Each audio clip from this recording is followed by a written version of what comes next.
सहावा lesson सर्वितासिका chemical bond. आता आपण पुढच्या थिअरीला सुरुवात करूया. थिअरीचं नाव आहे व्हॅलन्सी बॉन्ड थिअरी किंवा याला व्हीबीटी व्हॅलन्स बॉन्ड थिअरी म्हणा. Valence bond theory. This theory is first developed by Hitler and London, and then it is extended by Pauling and Slater. जसं इलेक्ट्रॉनिक थिअरी ऑफ व्हॅलन्सी लेव्हिस आणि कोसेलनी मांडली होती, तशी ही theory कोणी सांगितली? Hitler and London. अर्थात तो जो हुकुमशहा होता हिटलर, तो हा नक्कीच नाहीये. ठीक आहे, गैरसमज नसावा. तर हिटलर अँड लंडन या दोन सायंटिस्टनी सर्वप्रथम ही थिअरी मांडली आणि त्याच्यात काही पॉइंटची ॲडिशन नंतर पॉलिंग आणि स्लॅटर नावाच्या शास्त्रज्ञांनी केलेली आहे. पण थिअरी कोणाच्या नावावर जाते? Heitler and London. And then it is extended by Pauling and Slater. ठीक आहे, लेविस अँड कोसेलची पहिली थिअरी, हिटलर आणि लंडनची दुसरी थिअरी, आणि याच्यामध्ये ॲडिशन कोणा केली नंतर? पॉलिंग आणि स्लॅटरनी. ठीक आहे, हे झालं इंट्रोडक्शन. आता व्हॅलन्स बॉन्ड थिअरी ही फक्त कोव्हॅलेंट बॉन्डचाच विचार करते. म्हणजे इलेक्ट्रॉनिक थिअरी ऑफ व्हॅलन्सी जी होती आपली ऑक्टेट थिअरी, त्यांनी दोन्हीचा विचार केला. Ionic bond, covalent bond. Ionic bond बद्दल याला काही म्हणायचं नाही, त्याचं म्हणणं बरोबर आहे असं ऍक्सेप्ट केलं गेलं. ठीक आहे, पण यांनी फक्त कोणाबद्दल आता बोलणं केलं? फक्त कोव्हॅलेंट बॉन्ड बद्दल. पहिल्या थिअरीनं काय सांगितलं होतं? कसा तयार होतो covalent bond? A bond is formed by the sharing of electron called as a covalent bond. हे कोणत्या थिअरीचं म्हणणं होतं? ऑक्टेट रूलचं, इलेक्ट्रॉनिक थिअरी ऑफ व्हॅलन्सीचं. ठीक आहे, आता या थिअरीनं मात्र बॉन्ड, कोव्हॅलेंट बॉन्ड कसा तयार होतो एक वेगळा अप्रोच मांडलेला आहे आपल्या समोर. एक वेगळी थिअरी मांडलेली आहे, सुंदर थिअरी आहे. पहिल्या थिअरीपेक्षा बऱ्याचशा पॉइंटचं एक्सप्लेनेशन ही करत असते. एनर्जीचा विचार करते, रिॲक्टिव्हिटीचा विचार करते वगैरे. ठीक आहे, फोर्सेस ऑफ इंटरॅक्शनचाही विचार करते वगैरे. आता या थिअरीची पॉस्च्युलेट आहे, काही पॉइंट आहे. पहिली थिअरी एक वाक्य होतं, every atom try to attain वगैरे. आता इथे तसं नाहीये. इथे आपण 7-8 पॉइंट घेणार आहोत. ते सगळे पॉइंट म्हणजे ही थिअरी. या 7-8 पॉइंट मिळून थिअरी ही तयार झालेली आहे. परीक्षेत लिहिताना एखादा पॉइंट मागे पुढे झाला तर हरकत नाही. ठीक आहे, असं काही नाही की असं पहिले जसं एखादा पॉइंट मागे पुढे झाला तरी चालतो. स्वतंत्र पॉइंट आहेत ते, अर्थ फक्त लक्षात घ्यायचा आहे आपल्याला. चालेल. मग आता व्हॅलन्स बॉन्ड थिअरी आपण सुरू करतो आहोत. आता जे पॉस्च्युलेट म्हणजे पॉइंट, थोडक्यात आपल्या भाषेत postulates of the valence bond theory. मग आता काही पॉस्च्युलेट मी तुम्हाला सांगतो आहे. हे सगळे पॉस्च्युलेट म्हणून थिअरी तयार झालेली आहे. पहिला point, a covalent bond is formed by the overlapping of the atomic orbitals of the combining atom. पहा, थिअरी बदलली, कोव्हॅलेंट बॉन्डची डेफिनेशन पण बदलली. ती थिअरीनुसार ती डेफिनेशन, या थिअरीनुसार काय म्हटलं आता? A covalent bond is formed by the overlapping of the atomic orbital of combining atom. समजा दोन ॲटम एकत्र येऊन राहिले, ए आणि बी, याला मी या थिअरीत कंबायनिंग ॲटम म्हणेल. 3 आले एकत्र तर हे झाले कंबायनिंग ॲटम. बरोबर आहे. मग आता यांचे ॲटॉमिक ऑर्बिटल जे आहेत हे एकमेकावर असे ओव्हरलॅप होतात असं त्याला म्हणायचं. आता ॲटॉमिक ऑर्बिटल म्हणजे काय? आपण पहिल्या प्रकरणामध्येच घेतलाय. स्ट्रक्चर ऑफ ॲटम आपल्याला माहिती आहे. हे एस ॲटॉमिक ऑर्बिटल हे असं स्फेरिकली सिमेट्रिकल असतं, नाही का? आठवत असेल, नाहीतर प्रकरण वाचून घ्या. हे आहे S atomic orbital. px py pz atomic orbital पण आपण शिकून घेतलेले आहे. हा एक्स ऍक्सिस असेल, हा वाय ऍक्सिस असेल, हा झेड ऍक्सिस असेल. हे तिन्ही ऍक्सिस एकमेकाला परपेंडिक्युलर असतात, हे सगळं माहिती आहे तुम्हाला. मग डंबेल शेप असेल या पीचा, तर हे झालं px ॲटॉमिक ऑर्बिटल, हे झालं py ॲटॉमिक ऑर्बिटल, आणि हे कोण झालं आता? pz atomic orbital. हे झालं pz, हे झालं px, आणि हे झालं py. अलॉंग y ऍक्सिस असेल तर त्याला py atomic orbital म्हणा. अलॉंग x ऍक्सिस असेल तर px atomic orbital आणि अलॉंग z ऍक्सिस असा तर त्याला काय म्हणू आपण pz atomic orbital. म्हणजे थोडक्यात 3 डायमेन्शन मध्ये कसं असेल मुलांनो हे हा आपला x ऍक्सिस असेल नाही का. मग हा x ऍक्सिस असेल तर आपलं px atomic orbital हे असं असेल हे असं ठीक आहे काही अडचण. हे अलॉंग म्हणजे डंबेल शेप असं हे px. py कसं असेल माहितीये हा जर समजा आता y ऍक्सिस असेल तर py atomic orbital तिकडे आणि इकडे असं असेल नाही का. हे बघा हे झालं आता px हे असं बरोबर आहे. हे झालं इकडे खाली py आणि pz कसं असेल मग यालाही परपेंडिक्युलर म्हणजे काय असं वर आणि खाली असे 3 atomic ऑर्बिटल झाले. हे अलॉंग x ऍक्सिस म्हणजे px एक झालं py याला x म्हणा एकाला y म्हणा आणि हे एकाला z म्हणा बरोबर आहे की नाही. px py सगळे परपेंडिक्युलर काही प्रॉब्लेम नाही. मग असे हे ॲटॉमिक ऑर्बिटल्स असतात. मग हे ॲटॉमिक ऑर्बिटल जवळ आले समजा तर त्याला ओव्हरलॅपिंग हा शब्द वापरायचा.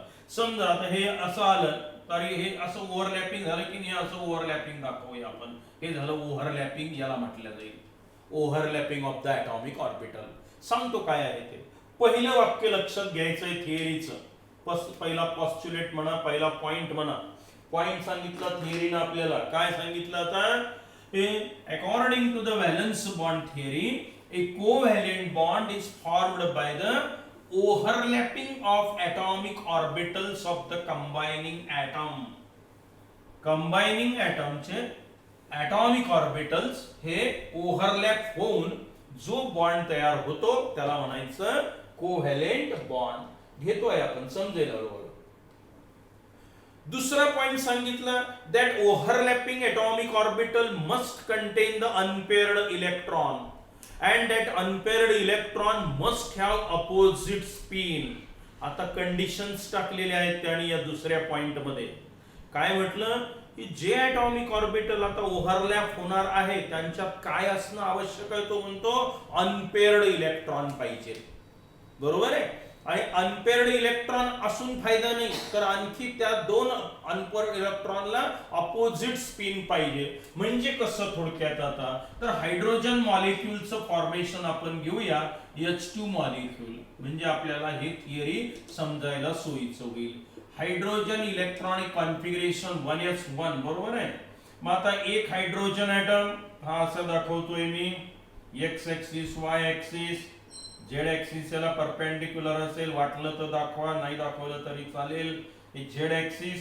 आता हे झालं spherically symmetrical 1s atomic orbital of hydrogen atom मध्यभागी न्यूक्लियस ठीक आहे. आता दुसराही हायड्रोजन ॲटम असाच असेल नाही का इथे बाजूला. मग आता मी पुन्हा दुसरा हायड्रोजन ॲटम दाखवतो इथे. हा दुसरा हायड्रोजन ॲटम बरोबर x axis y axis z axis हे याच 1s1 atomic orbital 1s atomic orbital with unpaired electron. एका ॲटॉमिक ऑर्बिटल मध्ये जास्तीत जास्त 2 इलेक्ट्रॉन असतात. एक असेल तर त्याला काय म्हणायचं अनपेअर्ड इलेक्ट्रॉन. आणि हे कसे काढायचे ते मी तुम्हाला शिकवलेलं आहे स्ट्रक्चर ऑफ ॲटम मध्ये. मग आता हे 2 हायड्रोजन ॲटम आले इथे मध्यभागी याचं न्यूक्लियस हा एक हायड्रोजन ॲटम बरोबर आहे की नाही. आता पहा इथे न्यूक्लियस इथे न्यूक्लियस. आता बॉन्ड कसा तयार होतो तो म्हणतो a covalent bond is formed by the overlapping of the atomic orbital and that overlapping atomic orbital must contain the unpaired electron with opposite spin. म्हणजे बघा 1s atomic orbital आहे आणि त्याच्यात हा अनपेअर्ड इलेक्ट्रॉन आहे इथे असा दाखवला मी. हा दुसरा हायड्रोजन ॲटम आला तिथेही अनपेअर्ड इलेक्ट्रॉन आहे. हा असा डाऊनवर्ड दाखवला. असं अपवर्ड एरो असेल तर s = प्लस हाफ म्हणजे काय क्लॉकवाईज स्पिन आणि इकडे असेल तर अँटी क्लॉकवाईज स्पिन. म्हणजे या दोघांचा स्पिन कसा झाला आता अपोजिट स्पिन झाला. आता ओव्हरलॅपिंग कसं होईल मुलांना. मग याने सांगितलं थिअरीनं 1s atomic orbital of one hydrogen atom it overlaps with 1s atomic orbital of one other hydrogen atom. आता हे पहा हा जो प्रकार घडला याला मी ओव्हरलॅपिंग असं म्हणणार. आता या ओव्हरलॅपिंग रिजन मध्ये हे 2 इलेक्ट्रॉन दाखवले हे मध्यभागी न्यूक्लियस आहे, बरोबर आहे. आता हा झाला हायड्रोजन हायड्रोजन मॉलिक्यूल तयार. हे ऑर्बिटल कोणतं 1s ॲटॉमिक ऑर्बिटल, हे पण कोणतं 1s. एक एक इलेक्ट्रॉन आहे त्यात, म्हणून असंही लिहिलं तर बिघडत नाही. आता पहा, हे जे दोन ॲटम आहेत हायड्रोजनचे दोन ॲटम, हे दोन ॲटम जवळ आले तर काय झालं, तो म्हणतो की हे जे ॲटॉमिक ऑर्बिटल आहे याचं ओव्हरलॅपिंग झालं. हा जो प्रकार इथे दाखवतोय आपण डायग्रामॅटिकली, याला काय म्हटलं तर त्यांनी असं ओव्हरलॅपिंग म्हटलं. ठीक आहे, हे असं आलंय ओव्हरलॅपिंग झालं. मग हा शब्द आता कळला. A covalent bond is formed by the overlapping of the atomic orbital. पहिलं स्टेटमेंट, पहिलं पॉस्च्युलेट. दुसरं पॉस्च्युलेट काय सांगतं, कुठेही ओव्हरलॅपिंग होत नाही. काय कंडिशन आहे, तो म्हणतो बॉन्ड फॉर्म होण्यासाठी that overlapping atomic orbital must content the unpaired electron. दोन्ही ॲटम मध्ये अनपेअर्ड इलेक्ट्रॉन असले पाहिजेत. नुसते अनपेअर्ड इलेक्ट्रॉन असून चालतील का, नाही, अपोजिट स्पिन पाहिजे. समजा दोघांचा स्पिन सारखाच आहे आणि हे जर जवळ आले तर काय होईल, इलेक्ट्रॉन इलेक्ट्रॉन एकमेकाला रिपेल करतील. समजा हे दोन इलेक्ट्रॉन आहे, दोघांना सेम स्पिन आहे आणि हे असे ॲटम जर जवळ आले तर हे इलेक्ट्रॉन इलेक्ट्रॉन एकमेकाला रिपेल करतील. पण अपोजिट स्पिन असेल तर एक बघा, हा झाला क्लॉकवाईज आणि हा झाला अँटी क्लॉकवाईज. आता यांच्यामधला जो फोर्स ऑफ रिपल्शन असतो तो न्यूट्रलाइज होतो डायरेक्शन अपोजिट असल्यामुळे. Force of repulsion between the two electron in opposite spin get mutually neutralised by one another. आणि म्हणून तो म्हणतो की फक्त अनपेअर्ड इलेक्ट्रॉन असून चालत नाही, तर काय पाहिजे, त्याला अपोजिट स्पिनही पाहिजे. मग दुसरं स्टेटमेंट आलं का लक्षात तुमच्या. पहिलं स्टेटमेंट किंवा पहिलं postulate, a covalent bond is formed by the overlapping of atomic orbital. ठीक आहे. दुसरा पॉइंट सांगितला मी तुम्हाला आता, that overlapping atomic orbital must contain unpaired electron and that unpaired electron must have opposite spin. हा अँटी क्लॉकवाईज, हा clockwise. then and then covalent bond is formed. तरच कोव्हॅलेंट बॉन्ड तयार होईल. सारखा सारखा स्पिन असेल तर होणार नाही, कारण तिथे फोर्स ऑफ रिपल्शन राहील. ठीक आहे. आता तिसरा पॉइंट सांगितला, due to the opposite spin of the electron the force of repulsion between the electron get mutually neutralized by one another. आता तिसऱ्या पॉइंट मध्ये त्यांनी अपोजिट स्पिनच का पाहिजे त्याचं उत्तर दिलं आपल्याला. मग हे पॉस्च्युलेट नंबर 3 झालं. Due to the opposite spin of the electron the force of repulsion between the electron get mutually neutralized by one another. ठीक आहे. मग हा झाला तिसरा पॉइंट. आता चौथा पॉइंट बघा, अतिशय महत्वाचा सांगितलेला आहे. चौथा पॉइंट आहे आता, the electron density in the overlapping region increases. आता पहा, मॉलिक्यूल तयार झाला. इथे मॉलिक्यूल तयार झाल्यानंतर इलेक्ट्रॉन आता कुठे आले, या ओव्हरलॅपिंग रिजन मध्ये आले. बरोबर आहे की नाही. इथे येऊन थांबले असं समजा तुम्ही ते. आता एक कंबाईन एरियामध्ये, मग याला ओव्हरलॅपिंग रिजन म्हटलं. मग आता हे दोन्ही इलेक्ट्रॉन कुठे आले, तो म्हणतो या ओव्हरलॅपिंग रिजन मध्ये आले. मग याच्यामुळे काय होईल पहा बरं. आता ओव्हरलॅपिंग रिजन मध्ये आल्यामुळे काय होईल, electron density in overlapping region increases, वाढली डेन्सिटी तिथे, which decreases the force of repulsion between the two nucleus. हे दोन इलेक्ट्रॉन आहेत, हे निगेटिव्हली चार्ज आहेत. दोन न्यूक्लियस पॉझिटिव्हली चार्ज आहे. हे दोन न्यूक्लियस पॉझिटिव्हली चार्ज आहे, म्हणजे त्यात असतो फोर्स ऑफ रिपल्शन. मग या फोर्स ऑफ रिपल्शन मध्ये कोण आलं मधात, निगेटिव्हली चार्ज इलेक्ट्रॉन आले. मग आता काय होईल की या दोन पॉझिटिव्ह चार्ज मध्ये मधात निगेटिव्ह चार्ज आले, म्हणजे यातला फोर्स ऑफ रिपल्शन काय झाला, आपोआपच कमी झाला. उलट काय वाढलं, इथून इथे फोर्स ऑफ अट्रॅक्शन, इथून इथे फोर्स ऑफ अट्रॅक्शन. म्हणजेच दोन ॲटम मधला काय वाढला, फोर्स ऑफ अट्रॅक्शन. म्हणजेच कोण तयार झालं, केमिकल बॉन्ड तयार झाला. फोर्स ऑफ अट्रॅक्शन म्हणजेच कोण, केमिकल बॉन्ड. मग चौथा पॉइंट घ्या बरं लक्षात. काय आहे चौथं पॉस्च्युलेट आपलं आता, in overlapping region electron density increases, which decreases the force of repulsion between the nucleus of the combining atom but increases the force of attraction between them. त्या दोन ॲटम मध्ये फोर्स ऑफ अट्रॅक्शन वाढला, force of repulsion दोन nucleus मधला कमी झालेला आहे. काही अडचण? हा होता चौथा पॉइंट आपला. पाचवा पॉइंट बघा आता. Greater is the overlapping, more stronger is the bond. आता कोणता बॉन्ड स्ट्रॉंग असतो, कोणता वीक असतो? बॉन्ड स्ट्रॉंग, मॉलिक्यूल स्टेबल, लवकर ब्रेक नाही होणार तो. मग त्यांनी सांगितलं की जर हे ओव्हरलॅपिंग जास्त प्रमाणावर झालं तर बॉन्ड स्ट्रॉंग असतो, कमी प्रमाणावर झालं तर बॉन्ड वीक असतो. म्हणजे strength of the bond, bond strong आहे की वीक आहे हे कोण ठरवतं? Extent of overlapping. एक्सटेंट म्हणजे प्रमाण. ओव्हरलॅपिंगचं प्रमाण काय आहे? जर ओव्हरलॅपिंग जास्त झालं तर बॉन्ड स्ट्रॉंग होईल, जर कमी झालं तर बॉन्ड वीक होईल. मग आता पुढचा पॉइंट आहे आपला पाचवा. काय म्हटलं मी पहा. Greater is the overlapping, more stronger is the bond. Less is the overlapping, weaker is the bond. However complete overlapping of the atomic orbital is not possible.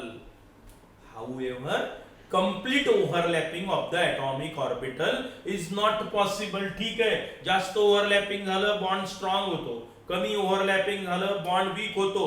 याचा अर्थ असा नाही होत की 100% ओव्हरलॅपिंग झालं असं पूर्णच्या पूर्ण होणार नाही. विचार करा बरं, का नाही होणार?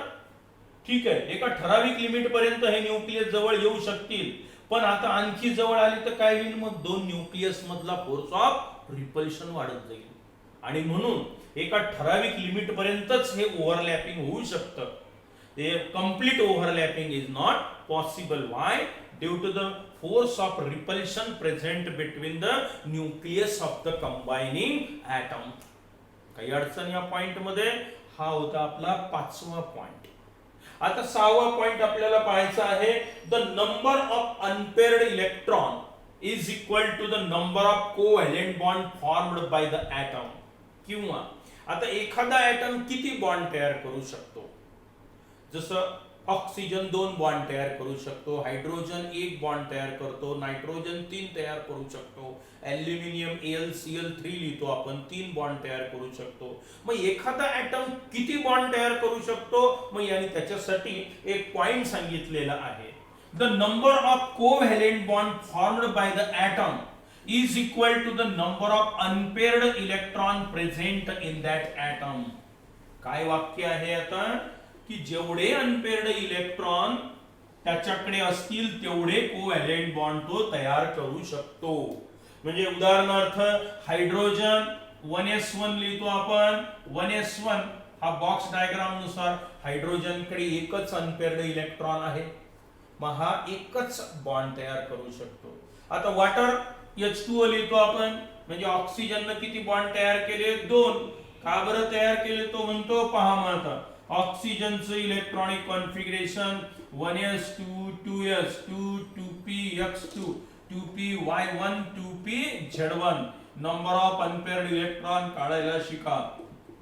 मी अगोदर तुम्हाला शिकवलंय. हे 2 पेअर्ड, हे पेअर्ड, हे 2 पेअर्ड. बघा बरं, ऑक्सिजन मध्ये किती अनपेअर्ड इलेक्ट्रॉन आहे? 2. मग ऑक्सिजन किती बॉन्ड तयार करेल? 2. मग आता हा पॉइंट लक्षात आला का तुमच्या? काय म्हटलं आपण? The number of covalent bond formed by the atom is equal to the number of unpaired electron present in that atom. एखादा ॲटम जास्तीत जास्त किती कोव्हॅलेंट बॉन्ड तयार करू शकतो? त्याच्यात जेवढे अनपेअर्ड इलेक्ट्रॉन असतील तेवढे. हेलियमचं इलेक्ट्रॉनिक कॉन्फिगरेशन 1s2. बघा, हेलियम मध्ये एकही अनपेअर्ड इलेक्ट्रॉन नाही.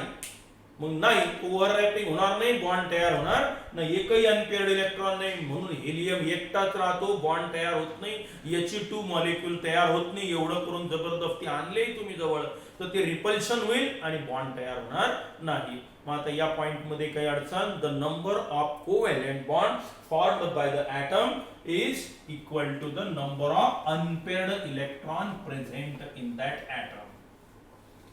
त्याच्यानंतर आणखी एक पॉइंट सांगितलेला आहे थिअरीनं. काय म्हटलं तर त्यांनी?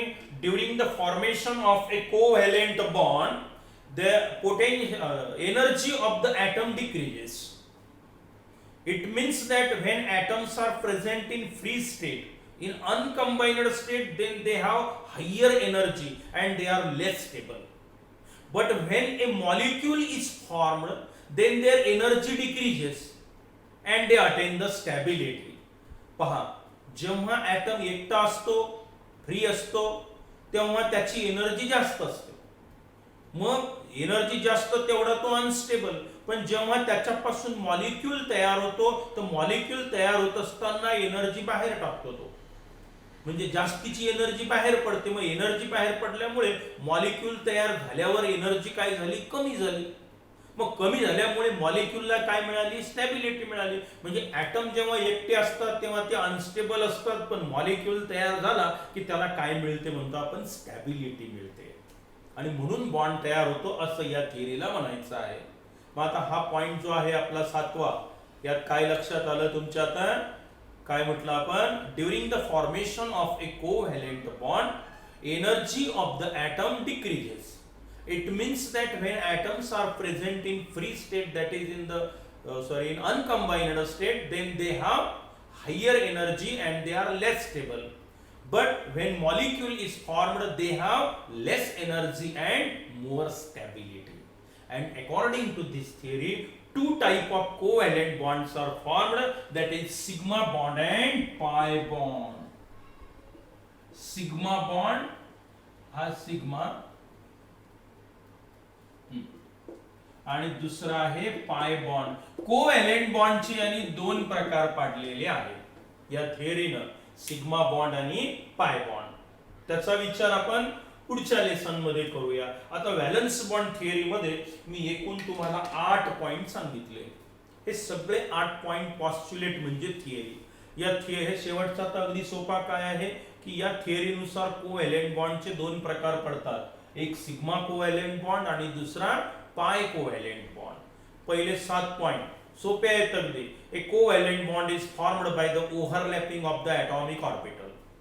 That overlapping atomic orbital must contain unpaired electron with opposite spin.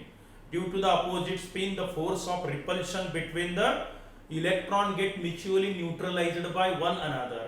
बरोबर आहे. Now, during the formation of a covalent bond, electron density in that overlapping region increases, which decreases the force of repulsion between the nucleus of combining atom, but increases the force of attraction between them. बरोबर. Greater is the overlapping, stronger is the bond.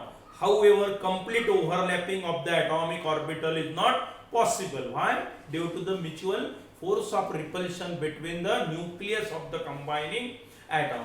The number of covalent bond formed by the atom is equal to the number of unpaired electron present in that atom. जेवढे unpaired electron तेवढेच तो covalent bond तयार करू शकतो. During the formation of a covalent bond, potential energy of the atom decreases. It means that when atoms are present in uncombined state, they have higher energy and they are less stable. But when molecule is formed, then they have less energy and more stability. म्हणजे item पासून molecule तयार झाल्यावर काय मिळतं, त्यांना stability मिळते. कारण जेव्हा ॲटम एकटा असतो तेव्हा त्याची एनर्जी जास्त असते. मग ॲटम एकत्र आले, मॉलिक्यूल तयार झाला, एनर्जी बाहेर पडते, त्याला बॉन्ड एनर्जी म्हणत असतो आपण. येणार आहे समोरच्या प्रकरणात ते बॉन्ड एनर्जी. जेवढी एनर्जी बाहेर पडली तेवढी एनर्जी दिल्याशिवाय तो बॉन्ड तुटणार पण नाही. ठीक आहे, त्यालाच बॉन्ड एनर्जी म्हणत असतो आपण. आणि शेवटी according to the valence bond theory there are 2 types of covalent bonds are form, that is sigma bond and pi bond. याचा विचार आपण पुढच्या पार्ट मध्ये करूया. तोपर्यंत